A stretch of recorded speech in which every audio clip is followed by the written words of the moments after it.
All right, here we go for today's episode of We As Start Talking. For today, I'm your host, Carl Anthony. And before we jump in with today's guest, I just want to say thank you to everyone out there all around the world that's been supporting us on Patreon and Buy Me a Coffee. It really means a lot. Every penny that you help support us with really helps us keep the mic on. So it really means a lot. And if you aren't yet a supporter or a Patreon, please jump in to patreon.com/start talking. Without further ado, today I am joined by Jenifer Merifield, personal excellence mentor and coach. We're going to spend the next couple hours trying to unpack that fairly macro term and what this means to Jenifer and all of her clients, and hopefully to all of us around the world. Jenifer, good evening. How are you today? I'm wonderful. How are you doing? It's great to be Fantastic. here. So, where does this begin? Where does this story begin? What chapter of your life existed before you were a personal excellence mentor? I mean, we can go back to like there was a time when I was a little kid and where it still comes with me today. You want me to start there? I, I would love as far back as you can remember, because to me that's the texture that I'm really drawn to. Okay. So there was this time when I was probably around 7 or 8 years old, and I was in my bedroom sitting on the floor doing crafts. And my grandmother she used to give me these scrap fabric pieces, and she taught me how to sew. I was sewing, so I would sew these little square pillows and stuff them, and then put eyes on them. And depending on what shape of tail went on would determine what kind of animal it was. So this one was a gray mouse, kind of a shiny mouse. And as I'm sitting there, I have a dream, and this is a hard part to explain. So I wasn't sleeping and I wasn't daydreaming, but I was dreaming. You know when you can't really explain something, but it happened. So I had this dream that I learned all the answers to the universe, everything, any question you could ever ask. I knew every single thing, and it was like, oh my God, yes, it's of course, it's so easy, it's so simple. And I was super excited, and I jumped up to go tell my mom, and whew, it all went away. But Oh no. I know, but I stood there and I had this overwhelming feeling of nothing is impossible. And it was just this knowingness that was still left with me. I tried to explain it to my mom. She's like, okay, honey, but that was the start of it for sure. And this is at 6, you said? Around 7 or 8. Wow. Yeah. I mean, it's pretty common belief that women mature mentally much faster than men, but to have a universal cathartic moment at 7, I mean, that's pretty mind blowing. Well, yeah, I mean, it was amazing. And I'll never forget it. I still, bring in that knowingness feeling, but life happened after that. So it wasn't like a smooth, transition. I still went through the teenage years of hell that, many of us go through. My parents split up shortly after that. And so, we moved a lot, and I was already a super shy kid. So going into a new school and trying to fit in, and I was awkward and uncomfortable. And then by the time I was feeling comfortable, we would move again and it would start all over. And so it was sort of like, once getting into like those preteen years, was starting to really become aware of like the opposite. We know when you're a little kid and like, you don't give a shit what you're wearing. You don't, care what you say, you just do it. But then those years where you're really super aware of how people are looking at you, or how people might be judging or assessing something. And because of all these moves, I was like, oh God, and I was looking for that external validation, because if I got that, then it was kind of like, oh, maybe I belong. And it was, really going from it was kind of like a victim mentality. I talk a lot about victim, survivor, and thriver mentalities. And that was my sort of victim mentality days of like, you've heard of fight or flight, right? Yeah. Yeah. So this is like freeze. Like victim is like freeze, hide, don't see me. Oh my gosh. But I had an epiphany. in college. You want to hear about my epiphany? Of course. um, so I had this teacher who was just like a ball buster, and I tried to get out of going up in front of class and doing the presentation because that's just what I did. I'd be like, take the 0, I'm good. I'd rather hide over here, thanks. And she was not having it. She was not having it. She was, you're getting up there, everyone's doing it. I'm gonna make everyone wait if you don't. And I have no idea, Carl, what I said. I remember my entire body was jello. And I remember being mortified that people were going to think I was, terrible in any possible judgment, criticism, whatever. And when it was done, this was the epiphany. No one gave a rat's ass. They just wanted to go have lunch. And I was just like mind blown of how much choice I now had. Like, wow. So my fear is in my head. I get to choose to step up and wow, what does this mean for my life, and possibilities of results and possibilities of what it was. Just like, it was, so the knowingness was starting to come back at that point. So when you were moving around a lot as a child, I know one other person that moved. I think he moved 13 times before he was 12. Oh yeah. At 12. Some ridiculous number. And his response to that was he made friends very quickly. And as a result, now he's in his 40s. He has hundreds of friends because he's brought these friendships with him throughout each version of his life. And that would be tough because back then there wasn't social media. No. You had to write pen pal letters. So did you make friends quickly, or did you find that freeze mentality also manifested into letting people in, creating, intimate connections? Did you have a bunch of superfluous sort of arm's length people in your life, or were you able to forge strong bonds? A bit of both, I would say. There were always really lovely, warm people wherever I was. Being super shy, I was always hesitant. It would take me a long time. I wasn't like your friend who could just go in and make friends and just be, fine like that. I was kind of like, I'm just gonna lean back and just assess the situation. There was bullying stuff. It like usual kid stuff.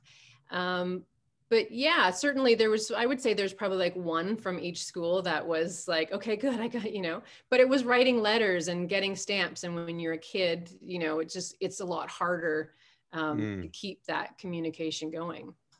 And did you guys as a family, did you move a lot for financial reasons? Was it vocation related? Yeah, my parents split up shortly after that little mouse incident. And so it was kind of for money reasons. Yeah, we struggled financially. And so it was a challenge. My mom was just working her butt off constantly and trying to make ends meet. So rent goes up. Okay, here we go. Let's go. Yeah. But you yet rediscovered that anything is possible mentality? At that time, I was more before the college epiphany. I was kind of in that place of, I believe it. I've never not believed it since that day, but I was kind of questioning, well, maybe it's for everyone else, but not me. Maybe that's the way it was, because I was just so super scared of the world and people. And what does anything is possible? What does that mean today? Like, what does that look like? Oh gosh, exactly that, which is so cool. So from that place in college was where I moved into the, okay, let's get shit done. This means I can do anything. Let's do anything. And there's sort of that, like, in between that victim state and the thriver state, there's that survivor perfectionist. I got to do everything perfectly. I gotta be number one in my life. I gotta, go. And it's exhausting. It's still seeking external validation on some level. But it's a rite of passage. It's really cool. I had massive breakthroughs in that phase of, with money and relationships. And, it was definitely the feeling of I can do anything, or anything is possible, was, more surfacing. But it's the thrivers, it's the breaking through where it's turning the focus on self. So Mm-hmm. making lots of money, having, discovering things about relationships, having the things and the adventures in life. But that next level of, okay, let's take a look at those beliefs. Let's look at the limiting beliefs and truths and the things that have been, guiding me my whole life, that I've been buying into. Who knows where I got them from? And then really looking at, so it was not, not putting any blame on someone else because, oh, this was so tough in my life because of this person or this reason, but really putting it on, what can I take from that? How can I take this to the next level? And so I had my first coach about 16 years ago, and it blew my mind because it was like learning about the power of perception. When you just know that, we can look at something in one way, but if you just like move like a couple degrees this way or that way, it can change the whole view of what you're looking at, and can take away the fears, or can offer options and possibilities. And so from there, it was shortly at maybe 3 years after that I got into coaching, because I was like, oh, I love this. I want to do this. It's working for me. And then I started discovering the similarities, that it doesn't matter who you are, where you've been, what you're doing, how much money you make. There are core foundational pillars for everyone that are the same. And when you lock those in, that's when anything is possible. And in my masterminds, I just finished one recently, and it was, I'm laughing because it's just like, nothing shocks me anymore. People are like, changed my life. I have all this money now. People are following their creative dreams that they kind of pushed aside and taking more risks. And that, that's really how it's showing up today. Do you think, I had a conversation with somebody a couple of weeks ago, and we were talking about this sort of approaching with this limitless perspective of anything is possible. And we got into this conversation. It wasn't on a podcast. It was with a friend of mine. And we got into this conversation that if you accept anything as possible, and typically, and I guess specifically in your line of work with your mentoring and coaching, we would assume when we say anything is possible, we're implying positive result and positive growth. But do we also have to accept that if anything is possible, it can be we can have any array of negative possibilities in our lives? So do we have to accept that in order to realize the positive possibilities, we have to also know that we're living every day on that precarious edge of negative possibilities as well? How do you coach around that? Yeah, that's so cool. I that would have been a great conversation. It's what we focus on the most is what's going to show up for us, really, is what, the bottom line of what it comes down to. So if you want to, have a certain new job, let's say, for instance, but you're constantly complaining about the job that you have and the lack of money, it's like those blinders I was talking about. You're just focusing on what you don't want. You're going to miss the opportunities of the job that, is potentially out there for you. Maybe you're talking about, if you have an accident or something like that, or you stub your toe or drop something. Again, it's in that moment you get to say, okay, it's like there's a phrase that says, pain is inevitable, but suffering is a choice. And again, that's very much about perception, and that's about, anything is possible. So you could, break your favorite phone or whatever, and you could perceive that as a really bad thing and be really upset, but maybe that happening could lead to something else. Like, have you ever had that happen in your life where something kind of shitty happens and then you look back a couple of days and go, thank God for that? I think you and I may have touched on this, and maybe you're baiting me into this, but we may have talked about this when we first met a couple weeks back. But yeah, years ago in 2003, I had a near fatal motorcycle accident and broke pretty much every bone in my body. And I wouldn't say it was the next day or the day after, but years later, I actually started to look upon that accident with a deep sense of gratitude. my perspective changed because what I started to understand was I was realizing how powerful I was. I was realizing what I was truly capable of. I was realizing that anything is possible. And the shift, and I'm just using your words now, certainly weren't my words back then, but what I realized that a shift in my perspective, I went from that victim mentality of woe is me, I'm broken and I'm filled with metal, to wait a second, I just survived something. I'm mentally tougher than I've ever been in my life.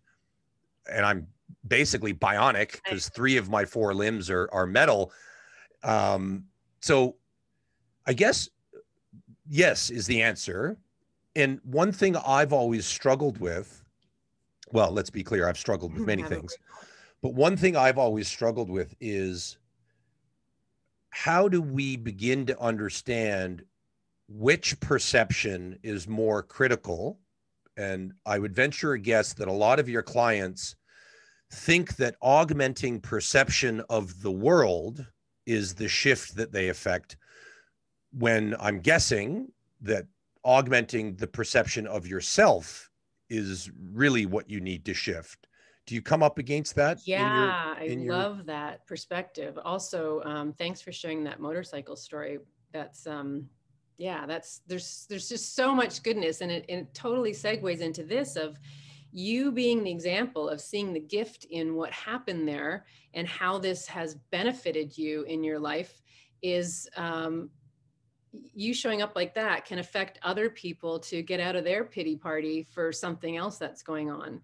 I know that happens to me all the time. If I'm a little frustrated and it's just like, remember gratitude. Like there's always something good to feel. So, yeah, absolutely. We're out there doing, sending money and, building things in other countries to help support whomever, but at home I think if everybody just really focused on being their best self first, how much more could we then offer to the world if we were solid, if we were feeling amazing about who we are, how we are, the health of our body, our mindset?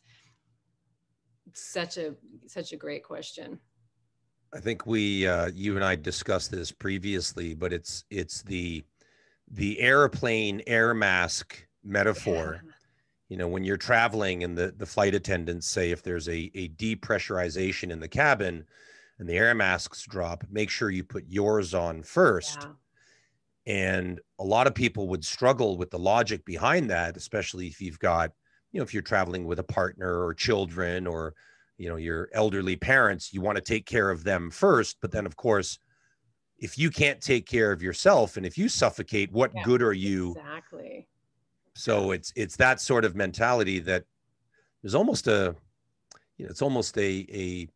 selfishness that we have to adopt about our own mental health and well-being. Yeah. And but if we look at it from the perspective, because I get this a lot with clients, that people don't want to feel selfish. People don't want to feel conceited or self-focused. It's like, no, I should go help everyone else first. Yeah. But if you're depleted, like you said, how much are you going to have to help others? And if you look at it from the perspective of me helping myself is going to be such a bigger benefit for my children, my spouse, my community, my whomever. It's just such a great perspective. It's tough for some people to grasp, though, isn't it? I mean, we're so indoctrinated with save the world. Yeah. And give what you can, and stop and help the less fortunate and the needy and the homeless, and give as much as you can to charities. And if you're going to end up needy and homeless and unfortunate, start at home, because when you're strong and wealthy and vibrant, you can give to so much more, so many more. Now, do you have kids? I do. I have twins who are 26 and fabulous. And I don't know how to ask this, so I'm just going to ask it. What's it like having you as a mom? Well, now it's really great. Like, do your kids ever say, Mom, Fuck, stop coaching me. I think everyone in my life has said that at some point. No, I'm teasing. You know what? I am blessed with two of the most incredible women as daughters. Growing up, well, I wasn't a coach their whole life, but I was certainly into personal growth and all this yummy stuff. But when they were in the teenage years, for sure, they would, they would resist a little bit, but that's, again, talk of rite of passage. That's their rite of passage, to have conflict with their mom, because all girls need to do that. And, they're actually really good at throwing it back at me, which I love, because they help me to practice what I teach. And so they'll say like, what would you say to a client about that? Or you just said should, and so it's great. It's really, it's a great relationship to be able to bounce that off. And, I kind of have the feeling one of them's kind of going down this road herself for her future career. Mm-hmm. Wow. And is That's that a good amazing. thing? Yeah. Anything they choose is good. Yeah. So supportive. My we have two kids, and our son is 9, and he knows about the podcast and what we're trying to do. But every once in a while, and you just made me think of this, every once in a while, he's very calculated when he does it. He throws it in my face. If I'm having a less than perfect reaction to a situation, he calls me, I'm Papa in our house. He'll say, Papa, would you talk like that on your podcast? What would you say to one of your guests? I'm like, Yeah. you little shit. Yes, You're exactly right. I know. Yeah. And it's good. I mean, it's what I call the sting. Sometimes the truth stings a little bit, but it's such a blessing, because how do you grow if you don't have those awarenesses?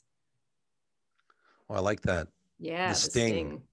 Yeah, one of the things in It's the first or second session of my mastermind group, I always say, okay, so we're going to talk about the sting, because there will be many stings coming your way, and it's a good thing. Always see the sting as it's a good pain, because any discomfort, if we push through it, the other side is exactly what you want. So, and what is the mastermind? I mean, I'm old enough to remember the board game Mastermind that I used to play when I was a kid. But what is Mastermind in your world? It's next level up from group coaching. So I call it the Mastermind Tribe. And because if you know about Napoleon Hill, for instance, he talks about mastermind in his book, Think and Grow Rich. I'm sure you've heard that. Yeah. And so it's getting people together to help each other grow. So the mastermind is the brain, and the tribe is the heart. The tribe is coming together to see each other in our highest visions, and supporting energetically, lovingly, and, appropriate kicks in the butt when necessary. Really, like, I believe in you, and you're going to do this. And it's like an accountability, but every week for 12 weeks, you get a new module on those pillars, those foundational pillars of excellence that I was talking about before, so that you're getting super clear on your vision, super clear on what traits you need to plug in to show up for your best extraordinary life, and then some just really cool tools and techniques, stuff that, like, all my best stuff is in there. And then we have our live sessions every week as well, where we get to do some laser coaching for people, and breakthrough stuff. It's fun. So am I being too much of a simpleton by breaking it down and sort of it's the model of mastering your mind? Yeah, sure. You could call it that. Yeah, I need simple. Yeah. But it's also about habits and taking action and accountability, taking responsible for your part in all of your life. So Has your and I've had this experience personally, and I won't speak for others, but I'd be curious, has your, I don't know, what could we call it, enlightenment, your growth, your evolution, has it cost you a lot? And I don't mean financially, but has it cost you a lot with people and relationships? And have you had to very sort of precisely cut people out of your life or cut experiences out of your life because it was inhibiting this path of yours? Wow, that's a great question. It definitely causes friction, or it has in the past caused, questions, a little bit of friction. Um, I think one of the really great things with coming to a place of really being open to, so one of the core beliefs that I have is that um, everyone is good. There's no one I don't believe in ever. And if someone behaves inappropriately or whatever, behavior is a reflection of how you're feeling. It's not who you are. So I strive in any type of confrontation, conflict, negativity, anything, to see beyond the behavior, to see the person. Because there's always something to love in any person. And especially if it's someone who's been in my life, I remember I get to choose, right? That was the college epiphany. I get to choose. When I choose to focus on something positive, there's going to be a more positive outcome than what would have been. And so what I tend to find, and I don't know if you've ever experienced this, is when the alignment is off, it just naturally goes away. Yeah, you're nodding. Yeah. Yeah, no, it's a great word, and it's a word throughout my younger years I was not familiar with. Um, when I was younger, and many people in my life, I think you're looking for, it's not accountability or alignment. It's you're almost looking for blame. Yeah. You're looking for fault, and Yeah. you're looking for what's wrong, what's misaligned, and you or I based a lot of my relationship decisions on fault and blame. And only very recently, and I'm miles away from perfecting this, only very recently have I started to realize that it's not necessarily rooted in that. It's rooted in alignment.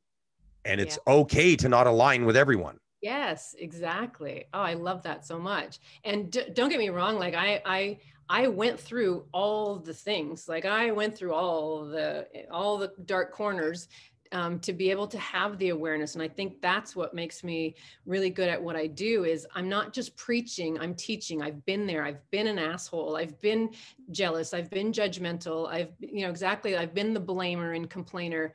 And that's the beauty of that, is we get to see the contrast of, if I hold a vision of someone of their best self, I'm not blaming anything of me, what they did to me, because then that's me handing them my power, right? I get to stay in my power and see the best for them. And if it's out of alignment, like you said, it moves on. There's that phrase, reason, season, or a lifetime, right? People will come into our life for a reason, a season, or a lifetime. And if I'm trying to force someone who's a season for a lifetime, there's going to be out of alignment. There's going to be friction there. So it's really, it's the lean back is something I've learned. Lean back. Okay. Is that your, wait, hang on. Is that your theme song?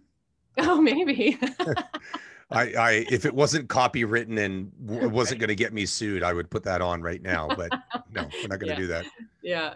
No, but to just, take a step back or a step up, or just, to step out of the being right in the middle of the intensity of something, to say, okay, if I take out all my ego and stop trying to make this about me and woe is me or whatever, how can I see, what's really going, if anyone's frustrated, angry, any of those type of aggressive behaviors or reactions, they're coming from fear. So to be able to get to a place to say, what must they be thinking, or how must they be feeling to justify that behavior? Then instant compassion comes up. Like, wow, they must be hurting something. We don't know what goes on for people. The people who seem the most perfect, they struggle too. And maybe even more, so, for me, when I was going through those years of really challenging, trying to fit in and trying to be what I thought I should be, I was a great actor. Like that could have been another career of mine, because you learn it's survival techniques, right? I got to do this. It feels like life or death, especially when you're a kid. And then that locks in as programming and conditioning that we then take throughout our life. And the subconscious will go, anytime something is similar to that, boom, turn on the warning and, be ready to deal with this. And so whether that means put on a mask of, oh, I need to be this way to fit in and not my actual self, or, mask it, numb it, hide, all the things that come up for us, whatever's our choice of. A second ago, were you, again, I put things in lay terms for my own comprehension, but a second ago, were you referring to, effectively, you're referring to empathy? Yeah, absolutely. That's a great. Being able to take an empathetic perspective on people that are going to be a part of your life, whether they are reason, season, or life, they're there. And from an empathetic position, you may be able to better understand why they are contributing to you in the way that they are. Yeah, good call. Good word right there. Perfect fit in. Because it's even, the guy on the bus who's seems annoying or whatever.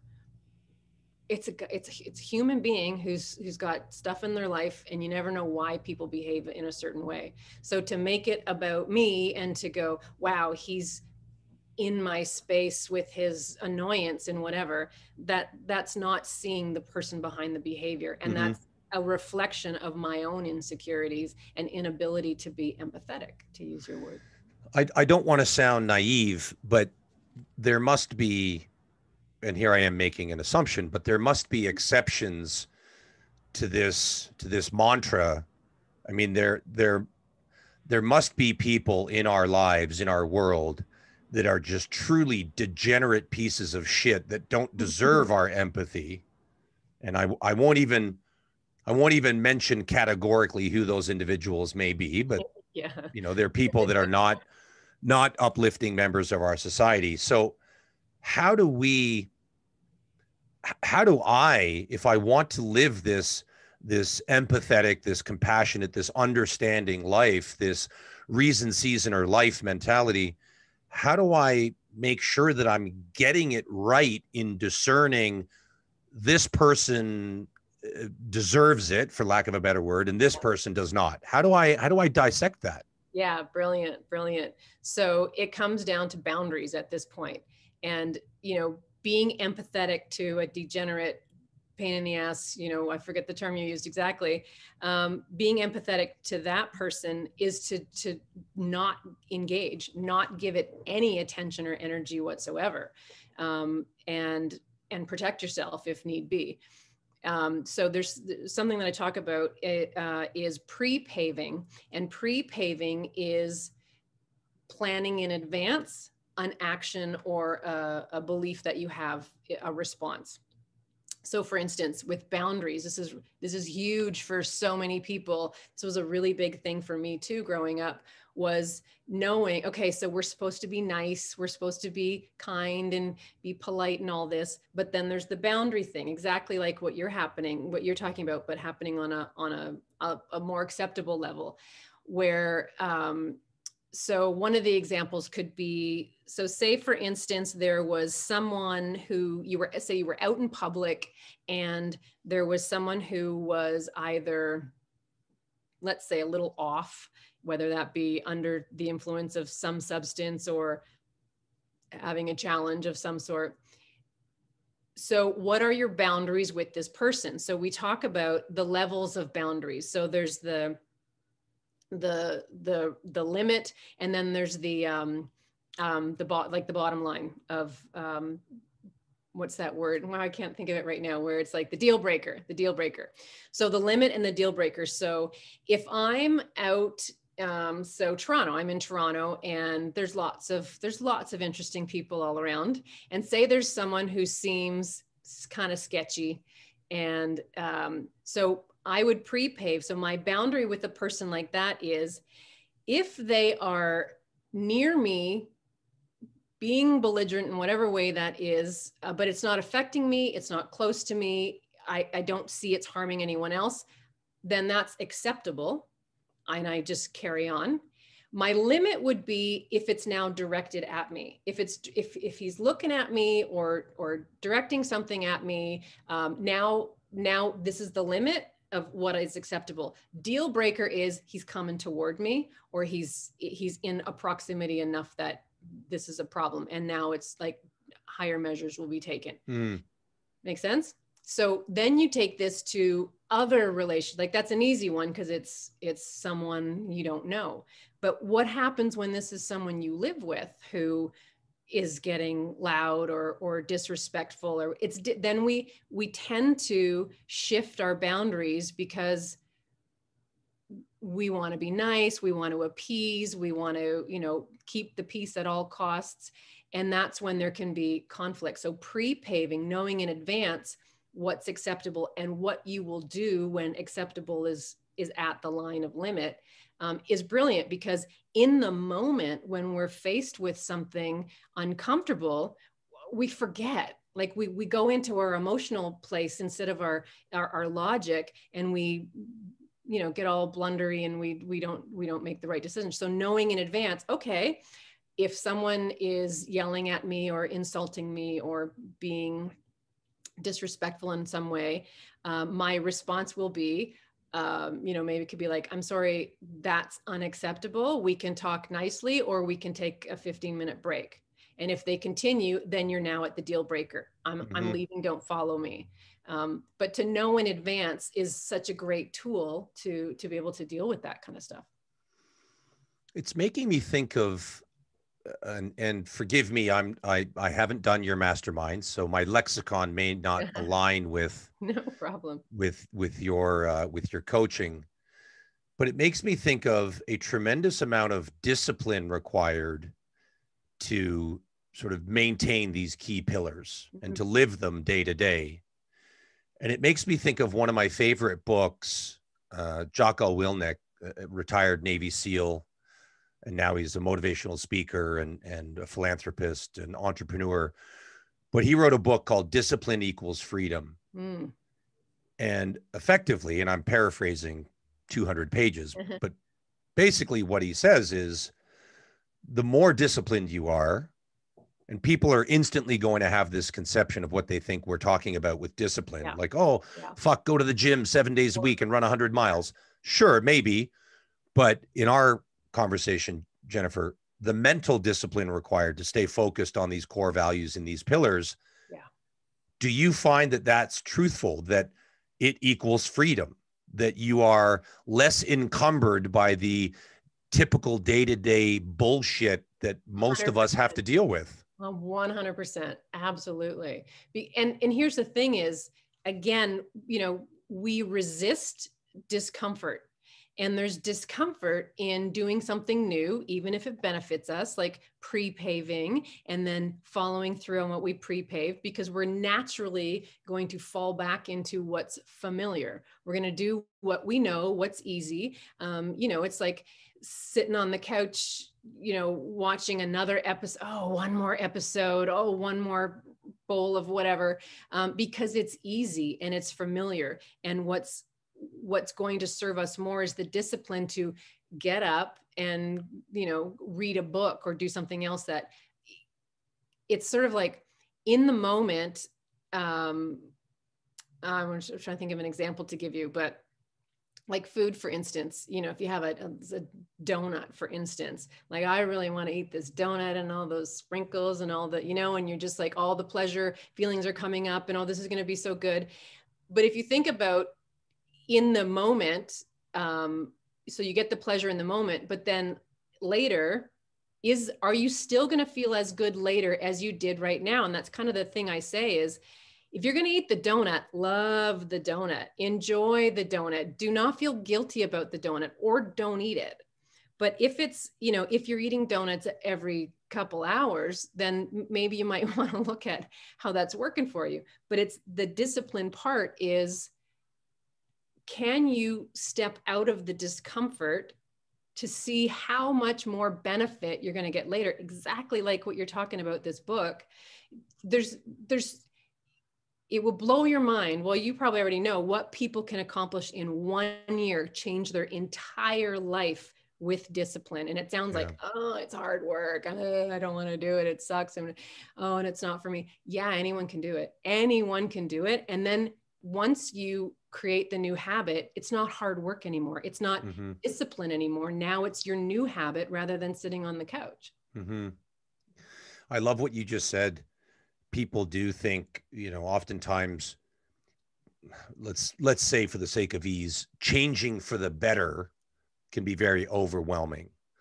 Losing weight, changing a job, changing a relationship, changing a habit, whatever. But all too often people fail to realize that how critical even a second or a day or a week can actually be. And if you, back to what we started talking about, is that perception can be viewed also. Anything is possible positively, anything is possible negatively. If somebody were to say to you, do you think you could change your life in 1 day, either positively or negatively? My guess would be most people would say, I could really fuck my life up in a day. No problem. Yeah. Then why can't we flip that script and also say, I can change my life in a profoundly positive way in a day, because that 1 day can equal a second, and then a third, and then a fourth, and then years. Yeah, you got it. Exactly. I've seen it hundreds of times. You can have one perspective shift changes your whole life. I could bring you to your knees in a moment, just like that. One shift of that was my college epiphany day, was for sure that. It was such a my entire life changed in that moment. And there's been other ones, many since then, and there's always more. This never ends, Carl, right? Like we know that, right? Like this is a forever thing, which is kind of makes it exciting and fun. But if there's that much, God, why would we waste our time not doing some of it? Because the more you get, the more momentum and the more fun and the more stuff, and the more tithing and giving and building and all that happens with it. We've over the years on this podcast, we've coined a few corny phrases and quotes that we've kind of stumbled across quite accidentally. And one of my favorites is "be the pebble." And what it means is, if you can envision yourself standing at the edge of a pond, and the pond is calm and crystal clear, and you're standing alone, and you reach down into the sand and you pick up a pebble, just, size of a marble. Sure. And that pebble seems relatively small and insignificant. And then you throw it into the middle of the pond, and you can watch the ripples, and those ripples would become quite magnanimous, and they will touch every single edge of that pond as they grow and cascade. And then you throw another pebble and another pebble, and then 1,000, and then 1,000,000. And if we view our lives as simply standing at the edge of the pond, and every pebble that we throw is a choice that we have an opportunity to make, imagine how mind-blowing it becomes if we start putting bucket loads of pebbles in, and the ripple effect. Yeah. I love that. So I want to ask, we are, and maybe not enough of us, but I like to give credit to more people than maybe I should, but we are all, I think, evolving and adapting and growing out of our sort of atypical stereotypes, and women are changing, men are changing. And you said something a few minutes ago, sort of what we're supposed to be. And, men, and of course, this will resonate with you because one of our favorite people is Addison from Tether. Men are changing. Men are being permitted, or perhaps giving themselves permission, to be vulnerable and to cry and to show weaknesses. And women are also evolving and changing. How the permission that we give each other to create boundaries that seem to be so fucking elastic, and it's tough to know where those boundaries are. How do we still create sort of adherence to those same those same pillars when we all seem to be these moving targets these days? Elaborate on that a little bit. Moving targets. Maybe. So we can have a relationship in our life that serves us today, but because of our changes and our discipline, our growth, and our evolution, that relationship may no longer serve us, but that person may not know it. That person may still have archaic expectations of us, whereas our needs and what we're showing up as has changed. And I know that you talked a minute ago about if the alignment sort of fizzles out, then the relationship will fizzle out. But on a more macro level, as we contribute to society, how do we create that accountability when the boundaries of what we expect from one another seem to be changing at a frenetic pace? Yeah. Wow. We're going deep now. I think it's about, expectations of others. Again, it's bring it back to ourself, right? If we're having expectations of other people and what they are bringing to us or bringing to the relationship, again, we're giving our power away. So if we focus on self, that's when the flow happens. And the more self-clarity we get and the more we stay in alignment with our own core values, which is so key, other people like that are going to show up, and they're going to show up the same as you. And there's going to be more of that. And the people who don't show up and aren't in alignment with that, well, I mean, there's two things. They step up or they step out. That's kind of like that's all that happens is it's not a fit anymore. That makes sense? Yeah. Yeah. So this may not be a fair question. Who holds you accountable? That's awesome. Yeah. I mean, I think, well, myself, huge, because I find it really, integrity is one of my core values. And I find, in order to live from a place of integrity, it means I got to walk my talk. I don't want to hire a hairdresser who doesn't do their hair. I don't want to hire a coach who's, not doing the same practices that they're telling me to do. So I often will use myself as a guinea pig for any new learning I have to try stuff out before I will preach it and teach it to my clients. Cause I think that's really important to show my integrity. Like I said, my kids definitely call me out on my shit anytime that happens. And, I always, with my tribes and my clients as well, as I'll say, like, you don't have to believe anything I say, but pick through it and find what resonates for you and then make it better. Yeah.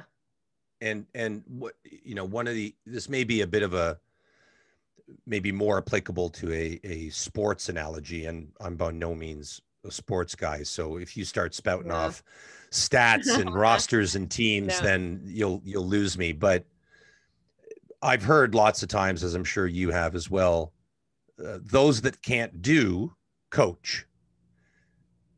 And coaching and mentoring in personal excellence in non-athletic arenas is becoming a more and more predominant part of our society. So, I mean, I love that when I said, who holds you accountable? I love that your answer was, well, I fucking do. And my kids do. And I practice, I think you said, I walk my talk, because I think there's potentially a cynical knee-jerk reaction to a coach that, well, clearly they must be absolutely perfect and have all their shit figured out. Yes, you're on to something here. First of all, I want to step back a little bit. So when you said those who can't do, coach, is that how you said it? And I would say those who don't do, those who can't do. How did you say it? And I'm just the messenger. These are not my words. Those who can't do, coach. So, okay. So think of an NFL coach who, he or she can't run a 40 in 4 seconds or catch a ball at 60 miles, blah, blah, blah, blah, blah. Yeah, gotcha. So I would say those who don't do, preach. Those who do, teach. So preachers are people who like, I'm going to read the book and I'd be like, holy fuck, look at this. You got to do this. Go do this. This is so good, but I'm not doing it. I know it's good, but I'm telling you, I'm preaching. But if I'm a teacher, I'm going to read this shit and I'm going to do it. And I'm going to be the example of that. And then people will come to me and go, what are you doing? I want some of that. And yes, here it is. I'm not spewing out to anyone who doesn't want to hear it. If you want to hear it, oh, let's go there. We're going to rock this for sure. I know we said that we weren't going to talk about religion, and I'm not going to talk about religion. Here it goes. No. I just had this image in my head. I was like, huh. Oh, preacher. Okay, gotcha. Every preacher I've ever heard of has gotten into some shit because he's not doing what he's preaching. He's embezzling or philandering or murdering or whatever. I love that. Can you do me a favor? Say that again. So it's the preacher teacher analogy. Yeah. Yeah. So preachers will tell you what to do and not do it themselves. A teacher will do it themselves and then show you how to do it. Oh, I think that's so fantastic. And let me just say, for all the coaches out there, the great coaches, we are teachers. And so, yeah, just to not blanket statement coaches don't do, because many of us really do put in the work. Yeah, I'm going to get a few scathing comments in the when we post this. No, there's a lot of really phenomenal coaches, and there's a lot, just like in any industry, there's a lot of people who will label themselves and not be doing the work. So, and I think it's important. I mean, you seem quite humble, but I think it's important, and maybe we won't mention names, but there's an individual that you and I both know and adore. And I don't think I'm overstating it by saying you saved a life. Your experience and your connection saved a life. Literally, I believe, based on my conversation with this young man. Do you find when you welcome vulnerability and when you welcome transparency, sometimes you got to be careful what you wish for, I guess. And I can just speak from personal experiences over the past 2 years and whatever, 250 episodes. There's been conversations that I've been privileged to have that I was not ready for. I mean, it scared the shit out of me. Yeah. Do you find that as a mentor and a coach, sometimes it really walks a knife's edge on, be the best version of you, make more money, have better relationships, gain weight, lose weight, get in shape, whatever. And then all of a sudden, every once in a while, do you get somebody that comes across and says, I don't want to fucking live anymore. Coach me through this. Yeah. Lately it's happened a lot. Where, what's going on in the world, and we're not going there today. But yeah, it happens a lot. There's a lot of contemplation of it going on out there. And, I find when that kind of stuff comes up, that's when I seek higher support to guide me in that, because it's such an unbelievable honor to be trusted to hold that space. Scary as all hell, but if I can make a difference, I got to totally step out of who I am and come from what does this person need. And, it's not about convincing someone. It's not about, I'll never tell someone what they should do. It's really listening. And it's, it's not about tools and techniques and, like you said, jog and lose 5 pounds, none of that. It's listening. like really listening and hearing, my tagline, every message I ever write is I believe in you. And that's truly, honestly, from my heart, because I really do. And I remind myself of that and what that means so that I can be there in those moments. It's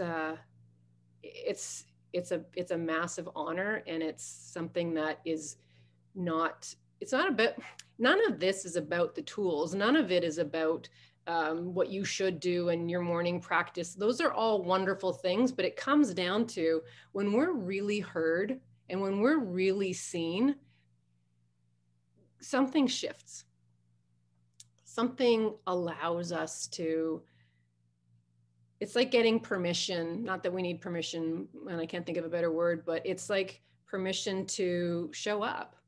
Like, okay, yeah, you know what? Here I am, and this is what's going on. I don't have to hide or try to be someone else. Have you, if these types of experiences are happening more and more frequently, have you had to do some pre-paving to create a boundary of, sort of, here's my threshold of where I'm confident my mentorship and my coaching, that's my bailiwick, and out, one step over that and I need support. Have you established that Yeah, pre-paving? absolutely. Yeah, absolutely. And That must have been really hard to do. I think it's the honorable thing to do. I think sometimes the hard things to do are, well, suck it up, buttercup, because it's not about you. You got to do the right thing sometimes when it's uncomfortable, but it's like a lot of it is, like I said, contemplation. It just feels like it feels easy. It feels like an easy thought sometimes when stuff's really rough. And it's not necessarily that someone's going to do it, but the thing with it's always forward focus. That's in my head all the time. Every session, every conversation is, okay, how can you be looking this way? Right? Where it's let's not stay in this thought, this bubble, these blinders, this pain. Let's open it. Let's open up to looking around it and looking for, like I said, you have like this one thought and you're looking at it in one way. You're going to feel that same way every time, but you shift perspective, and there are infinite number of perspectives to look at this one thing, to shift your perspective, to say, oh, there's a possibility. There's a different option. There's another way to look at something. And that's really, that's the forward focus. Let's keep looking at it from a different angle until we find the one that's going this way. That seems, for me, that seems not impossible, because anything's possible, but that seems like perhaps one of the most difficult things to possibly do is to change your perspective on how you're looking at things, because we're trained by, in my case, 49 years of looking at things through a certain lens or through a certain perspective, and almost being pragmatic about your point of view seems to be one of the disciplines that evades me. I'm really stuck in only looking at things in the way that my conditioning has taught me to look at things. But that comes back to, again, to exactly like you're saying, it's conditioning. It's 49 years. I got 49 as well. So, but it's 49 years of, the same thing over and over, shifting perspective and changing, like consciously choosing to focus in a different way. Enough times, you now reprogrammed that one thing. Just pick one little thing, and then pick another thing. And within a year, you change your whole life. Less than a year, even. So what I would equate that to is, I'm a gym rat, or at least used to be before the lockdown. And to get good at a certain type of a lift, whatever, let's say a deadlift, to get good at a deadlift takes countless repetitions over and over, repeating and refining how you do it and learning from your mistakes, and is that sounds like what you're talking about is That's the metaphor for life right there. deadlifts are life. Right there it is. When's your birthday? You don't necessarily want to do it, but you know that when you do, you're so satisfied when you're like, holy shit, I did it. Like that moment makes it all worth it. Yeah. And then it becomes easy, right? When's your birthday? March 3rd. Oh, so we're close. I know. When's yours? I'm a young pup. I'm not until June. Oh, okay. And how are you feeling? Any issues about 50? No, I don't care about numbers. I am a little disappointed because I was not going to be here at this time. I was going to be somewhere very sunny and fabulous for a few weeks with some wonderful people. Right. But we're going to do that next year. We're just going to redo 50 next year. So, yeah. How about you? Well, I mean, you might be good to go in June. Yeah. We've at first, there's been a few different iterations. At first, I wanted my 50th. I was like, fuck yeah, boys weekend, Vegas. And then I thought, really within 6 hours, I'm going to want to come home. Yeah. It's going to, I've been to Vegas so many times. We were going to do Nashville, but of course, I'm not sure if any of us can travel. So now I think we're just going to be at a cottage on a dock surrounded by loved ones. And that ironically sounds like the perfect thing to do. So now that we've established you and I are of the same generation, do you remember the first time, and you don't need to be terribly specific, okay, but do you remember the first time you started hearing about mental health, mentorship, mindfulness? Yeah. Because that didn't exist when we were. No, it didn't at all. No. Even in my, and I don't think I live under a rock, but even in my 30s, I don't think it was prevalent. Yeah. For me, it was in my 20s because I had my girls young. I was 23 when I had my twins. And then it was probably started my first business around 25, I think.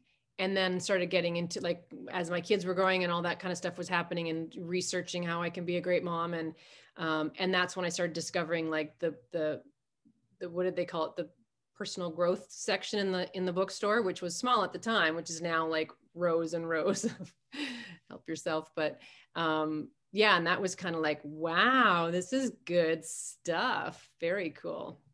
Did it harken back when you started sort of eating the appetizers of personal growth? Did it harken back to being a 7-year-old girl, making a little mouse? Yeah.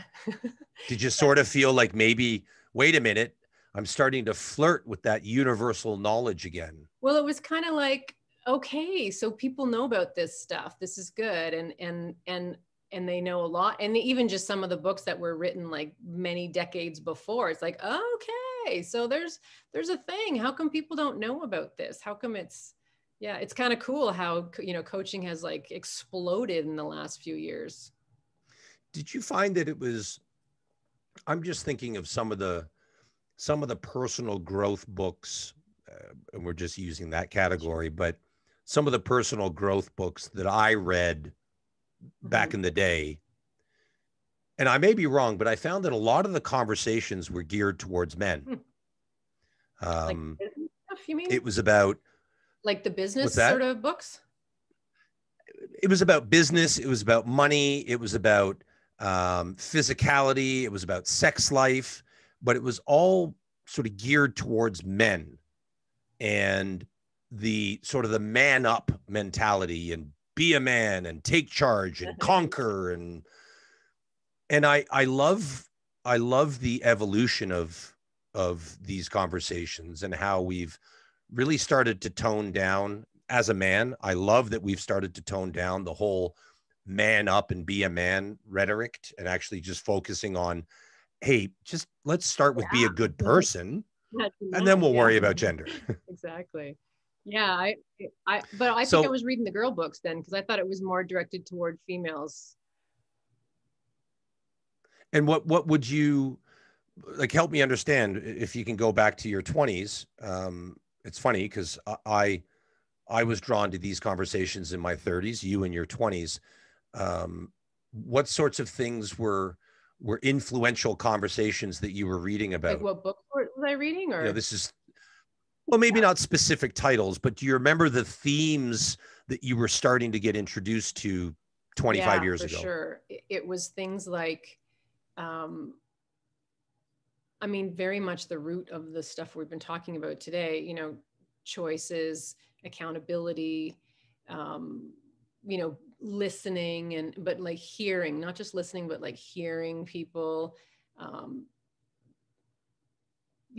like, what's that with the turning the mirror, like when you're talking to someone else, turn the mirror and face yourself. And yeah, definitely stuff like that. And being, I think a lot of, before the big girl power movement got really big, it was, touching on that, believing in yourself and you can do it. I mean, the first business I was running, I was in my 20s and I was like, oh, I wish I was at least 30 so I could get some respect, because everyone was like man suit.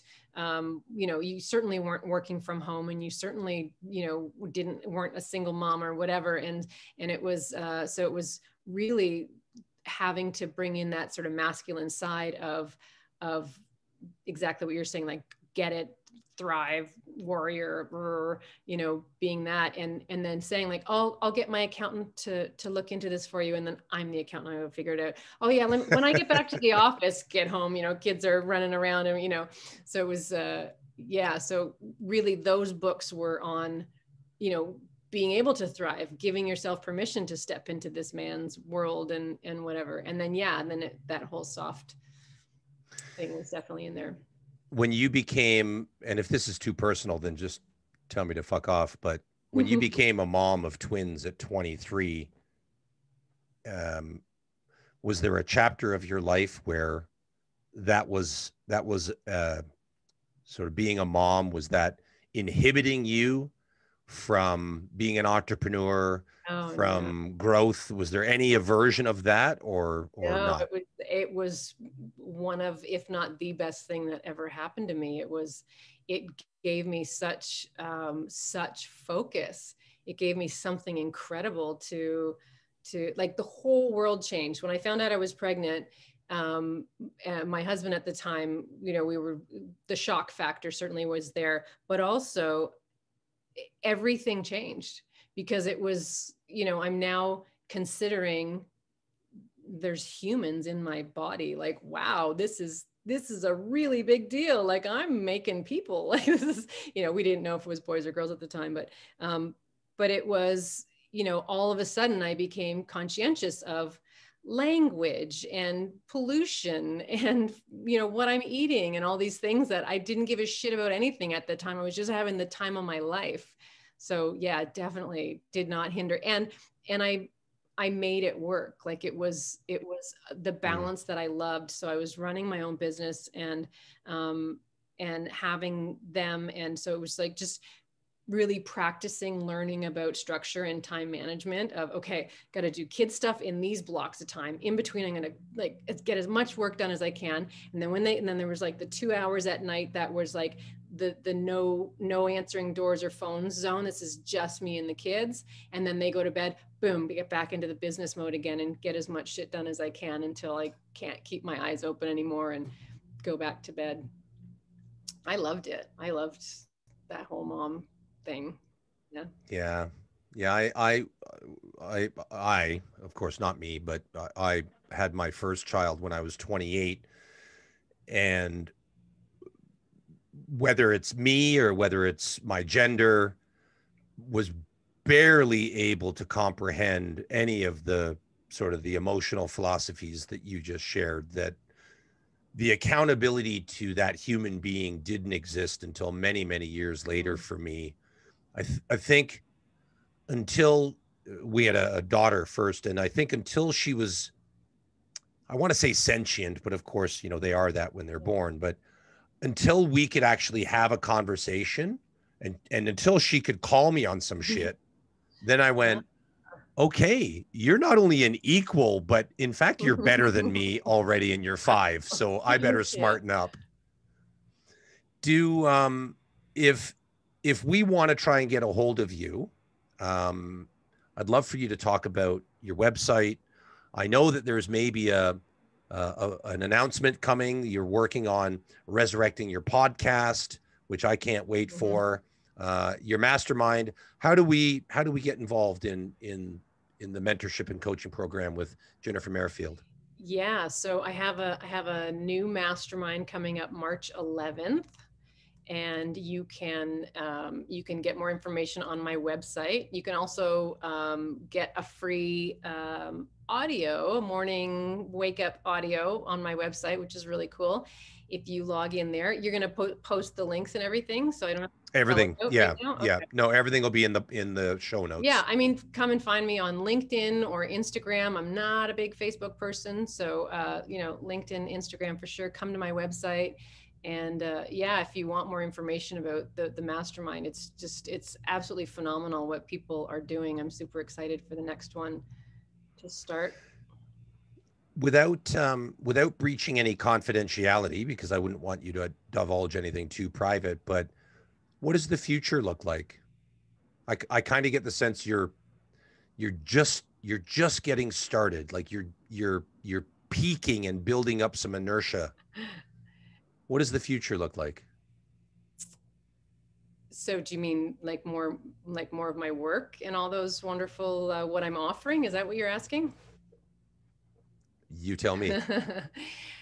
Yeah, lots of so I've the mastermind that I'm doing live with people. I'm also creating it into a home study so that people will be able to do that on their own if that's, I found with this situation we're in, sometimes financial is a bit of a tricky thing for people. So I wanted to be able to offer it in a way that anyone can be able to get that, whether it's without me but just doing the modules alone, or with me and the tribe and doing that. Of course, there's always the highest level, which is the one-on-one coaching, which is seriously badass, but another option. Yeah, I'm bringing the podcast back and just getting more connected online and doing things.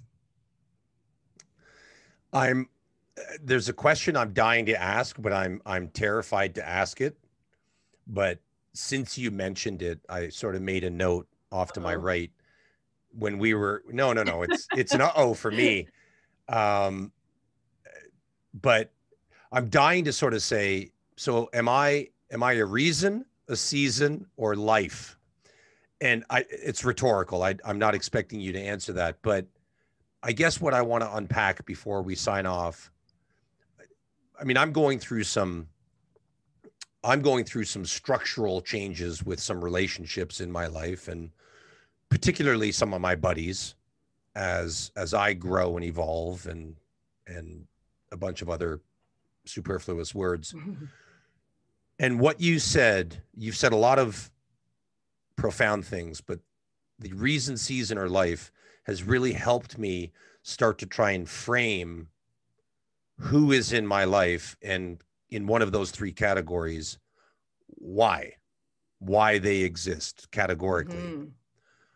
And before we sign off, or maybe we sign off and I get some free advice, but is there a system to help you ascertain if someone is a reason, a season, or life?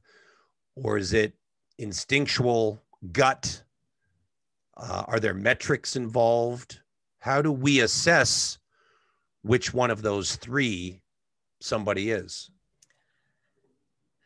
I mean, if you're asking, I'm wondering if that kind of gives you your answer right there, doesn't it? So if you're questioning whether someone is a lifetime person for you, I mean, would you have to ask that? And I know there's, the roller coaster of life, things go up and down. And then the other thing is, it's not about the other person. It's about you. And just like I said, how, behaviors are not who we are, it's how we're feeling in the moment. You might feel like, I'm not digging this person right now in my life, and then next month, you might be back in love with them again. I want this person.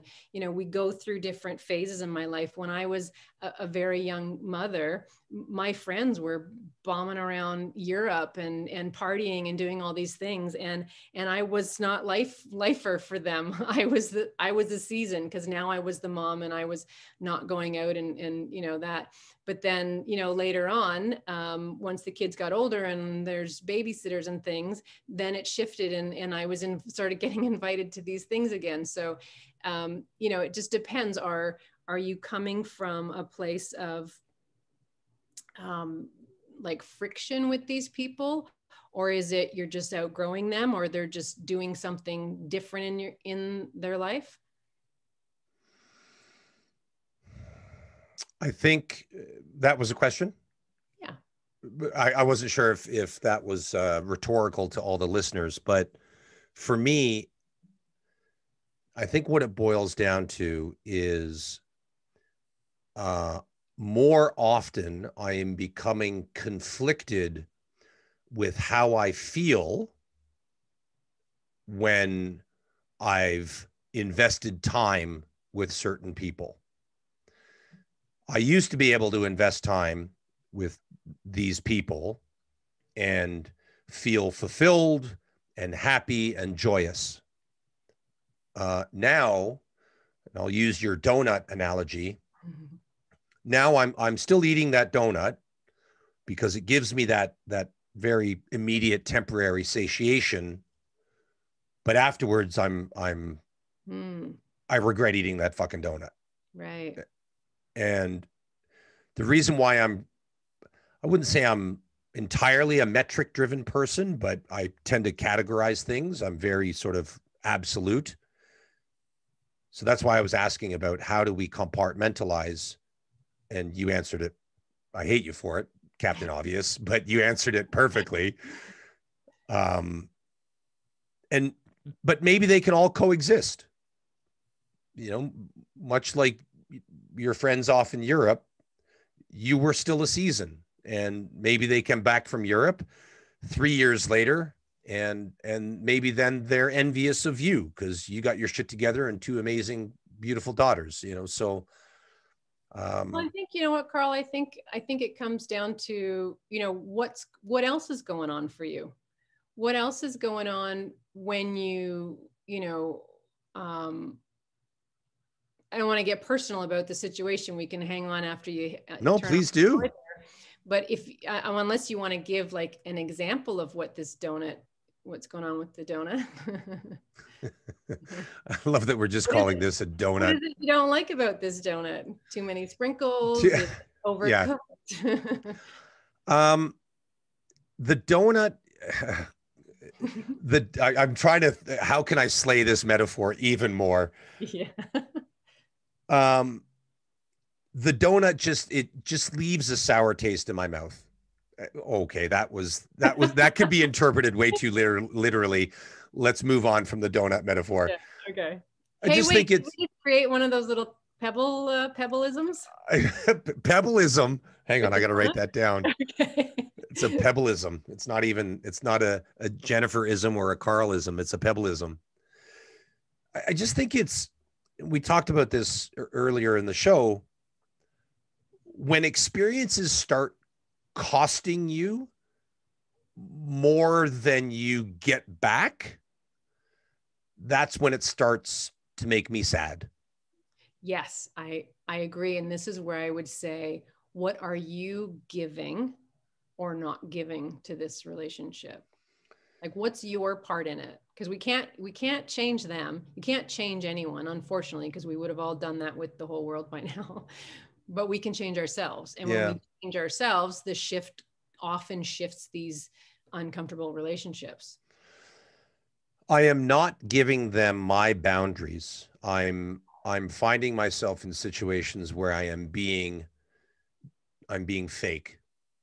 Okay. And I'm perpetuating a persona that they have come, and let's be clear, it was a persona that they fell in love with, that they've come to know as one of their buddies, one of their brothers, but that persona no longer exists. But in order to, and I don't think it's I'm okay with or without, an exhaustive amount of friends. I think it has more to do with I'm trying to make them feel okay still. So I'm faking behaviors, mannerisms, choices, decisions, communications in order to make them feel like our friendship is still solidified. And then, like the donut, I'll go and eat the shit out of that Tim Hortons dozen donuts, and then afterwards just, it's like emotional bulimia. It's like just want to just emotionally barf everywhere. So that's a big chapter in my life right now on how to create a new conversation of discipline. So what would happen if you were just honest, if you were just you without the fake behaviors? Well, now we're getting into perhaps the subliminal motive is I'm also fucking terrified of abandonment. Yeah. And that's that's another podcast, but that started, when I was a baby. So as much as I say I fake it for them, of course I'd be a fool if I didn't intuitively admit I fake it for myself, because if I show up authentic and genuine and honest, do I scare people away? And I asked you this earlier, has your evolutionary path cost you things? And very selfishly, I was curious with your answer, because I think I'm at that precipice where my evolutionary path is starting to cost me things, and it scares the shit out of me because I'm terrified of abandonment. Wow, thank you for being so vulnerable there. I would ask you then, is it costing you something about yourself? Because if you don't want these people in your life, it's not really costing you them. I don't know, to be honest. I think maybe I've yet to turn that page and start reading that new chapter. I don't know the answer to that. I don't know what it's costing me, other than I know, I feel like relationships in whatever form, child, parent, spouse, friend, coworker, relationships should sort of defy gravity. And should's maybe the wrong word, but it's a little idealistic. But I want to feel lighter. I want to feel powerful. And it maybe the cost is I feel heavy. I feel weighted down, cumbersome, lethargic, emotionally cumbersome, lethargic, not able to be as sort of agile and brave in my own psyche when I've had, prolonged experiences with the donuts.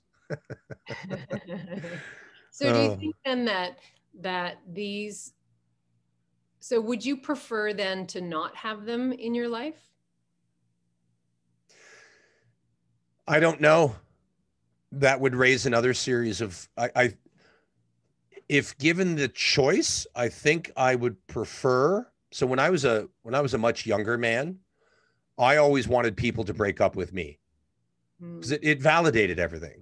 It was like, see, I fucking knew it. I knew you'd leave me.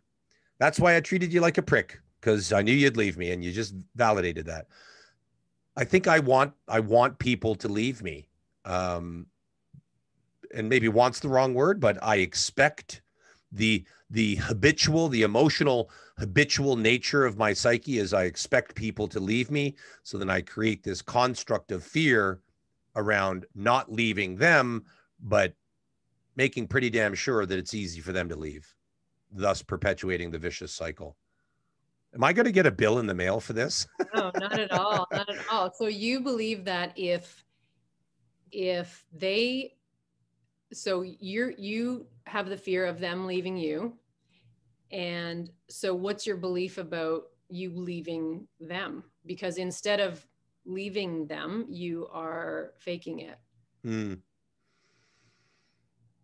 I guess the best answer to that is I don't feel that I'm good enough yet. And yet is entirely nebulous, and I accept that. I don't feel that I'm good enough yet to be alone.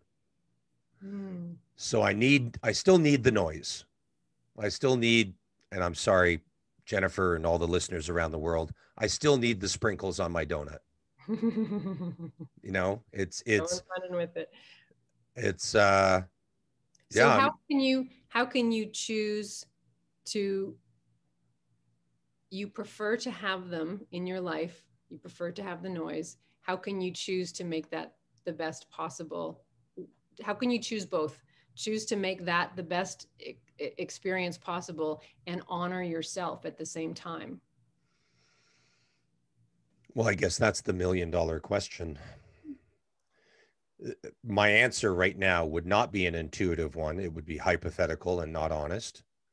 Intelligently, I think I know what the answer is, but I also think I know what 7 times 7 is. It's whatever answer I would give you right now, it's not an answer that's coming from a feeling place. It's an answer coming from a, I'm going to tell you what you want to hear place.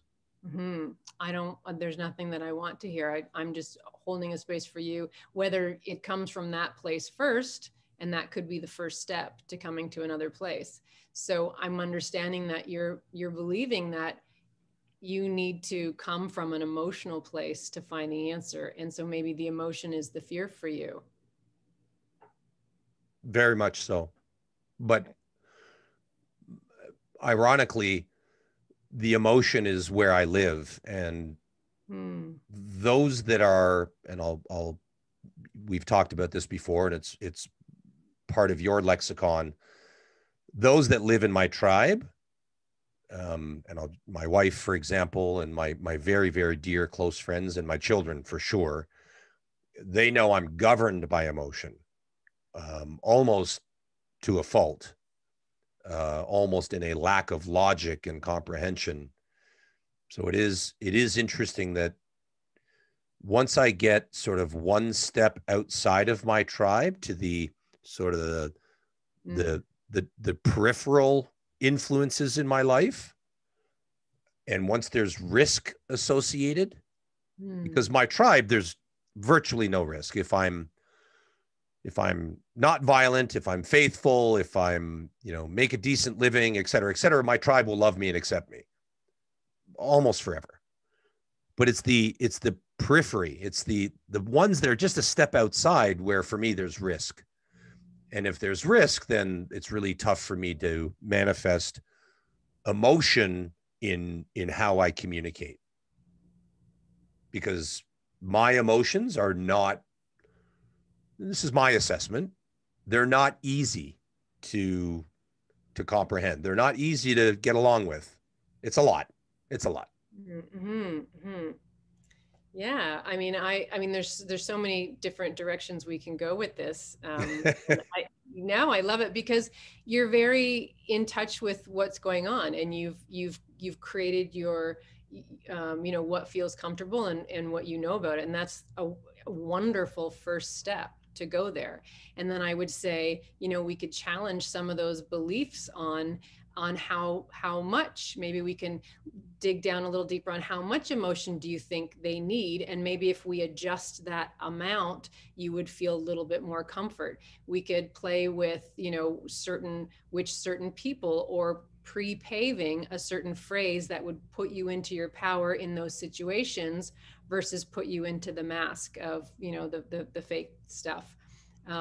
But you're definitely on the right track. You've thought of it, you've articulated it, you've come up with certain beliefs and rules, and you've categorized emotion versus non-emotion, and that's the place to start to go forward from there. I don't know how much deeper you want to go right now. Well, I think out of respect for you, first and foremost, and that I'm not trying to belittle the listeners around the world, but out of respect for you, I think my next step. So if what we just talked about is the first step, I think my next step is to go to jenifermerifield.com, and start exploring this, because we talk, and I'm going to shamelessly plug our show now, but we talk a lot about be the best version of yourself. Yeah. And you and I explored this about an hour ago. Um, sometimes, as you said, even yourself, you can fake it. You can fake it, but if you're not the one sucking that oxygen mask when the plane depressurizes, if you're not the one being the best version of yourself, then how can you possibly expect others to be? So I think the first thing for me is to acknowledge that there's a lot of hypocrisy in what I talk about. I'll be the first to admit it. So I'd like to explore a bit of a ride with you, and see where it goes. And um, I think I have an obligation to myself and my tribe to do so. Mm-hmm. Yeah. And to self first, right? I mean, that's kind of the theme we've been talking about all night, right? It's really like being the best that we can be. Your phrase as well is that benefits others, but also be gentle on yourself. There's a lot of shoulds and supposed to's that What? like get them out of No. here, like you're this close to a breakthrough. No Like way, really, like, man. Come on. Deprecation and self-loathing. right? That's right in my Exactly. Yeah. wheelhouse, man. Eat the shitty donuts more. Yes. I'll give myself the day olds any day of the week, man. It's Yeah. it's I don't deserve the fresh, warm ones. No There's one on way. the floor. Do you want this one over here? Just drop Right? it. Yeah. Shit. Can you promise me something, Jen? Can you please put the donut metaphor somewhere in your mentorship program? Okay, I will. I definitely will. And what was the other thing? A pebbleism. The pebbleisms, Yeah. yeah. So we're going to talk about a pebbleism, and everyone's going to go, "What the fuck is she talking about pebbles for?" Um, well, so you thanked me, and I immediately blushed and felt very uncomfortable because I don't accept gratitude very well. But don't let that take away from the fact that I am truly, truly grateful that you've spent this time with us. I'm saying tonight, but this will, of course, air. Oh, by the way, everyone, happy Valentine's Day. Mm. And for us living in, I think it's just Ontario, is Family Day just a provincial holiday or is it national? Do you know? That's a good question. I think it's, I think they have different family days in other provinces, don't they? I yeah, could be wrong. I think it was Dalton McGuinty, our former premier, that had Family Day. Anyways, happy Yeah. Monday, everyone. Hope Yes. you had a That's great worth Valentine's Day. celebrating. Yeah. Jenifer Merifield, my God, you're kind of the real deal, aren't you? Well, thanks. I will receive that. I appreciate that. Oh, Yeah. God. And thank you so much for having me. This was great. You're amazing as an interviewer. It just flowed so easily. Well, That was really great. But there's another one of those foreign things, a compliment. I don't know what to do with yeah, that. I know. You know what? That's been a struggle my whole life. And even when you said abandonment and for me, rejection, criticism, like, so talk about stings, like bees coming from every direction. So I definitely can relate with you that way. And I can say you can get through, you can so thrive from this. And that can be a thing of the past where you're like, I used to be the dirty donut eater, the floor donut eater, or whatever you want to call it, and now I only take the fresh ones. But yeah, that can be such a thing. Yeah, I've done it, and it's That's the yeah, dirty donut eater. that didn't come out right. I just was It hoping you weren't No, gonna no, no. it. That's, in fact, that's going to be the name of this show. The title of this show is Jenifer Merrifield, Dirty Donut Eater. How No, I'm not the one who's eating them. how to stop being a dirty donut eater. Yeah. Listen to the whole show to understand See, why.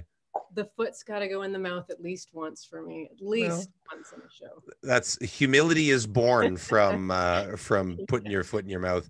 But Okay. you did just say something is perhaps part of the manifestation, we all have motorcycle crash moments in our life. And I just happen to have a literal one, but we all have those things that based on our perception or our perspective, we can flip how we view them and how they contribute to the story that we tell ourselves. And I did a great job of manifesting my motorcycle crash. Maybe what I need to do is start to perceive what you and I have just discussed as my newest motorcycle crash. Yeah.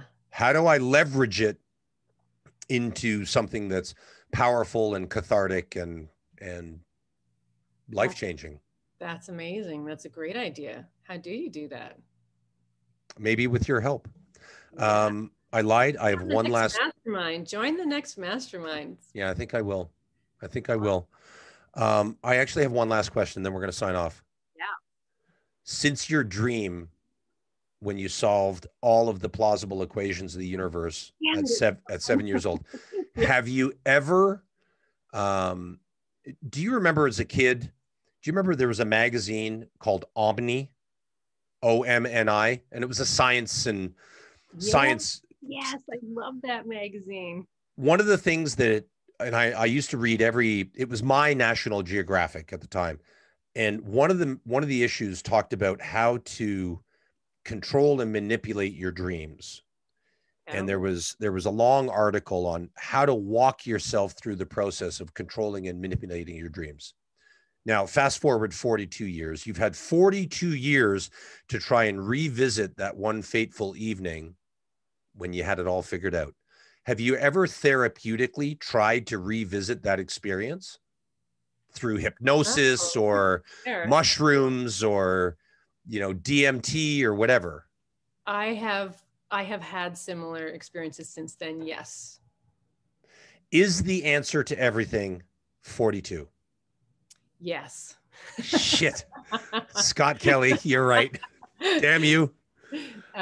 Yeah, I've had similar experiences. I mean, we need another hour to get into where that can go. But not the exact, for sure, not the exact, but once in my 20s, I had another dream type. See, the first one was not like this is what I can't, and maybe it's because I was, when you're young and then you have a memory and your mom's like, that's not what happened, you dumbass. And but so I was only me there, but I know I was not sleeping because I was making my little mouse, and it wasn't a daydream, it was an actual something. But kids are like that, right? Kids are more connected, I think. And then but in my 20s, when something similar happened, I was sleeping, and then and then another similar experience happened recently, but like quite recently? Like a couple of years ago. Yeah. Does this happen like every 20 years? Seems like it. Let's talk again when I'm 70 and we'll see what. Like 7, 27, 47. Are you on some like weird? Oh, I don't know about 27. Oh shit, I gotta go back and see what year that was. Can you imagine if I'm right? If every 20 years you have this cathartic experience with the universe? Yeah. Oh no, I plan on having way more before 20 years go by again. Oh boy. Yeah. Thank you so much. I'm going to end here because I'm sure we could rattle on for another 6 hours. Yeah. I'd love to have you on again, and I would love to explore, I mean this, I would love to explore these, whatever we're calling them, dreams, daydreams, maybe they're nightmares. I'd love to explore them in more detail. Yeah, fun. Let's do that. Yeah. That's it for today's episode of We As Start Talking. And I normally sign things off with, please remember to be the best version of yourself, but I'm going to do something a little bit different today. And this is a quote from Jenifer, Merifield.com. What if you believed anything was possible for you? It absolutely is, no matter where you're at or what you've done. Peace out for now. Love you all. I believe in you.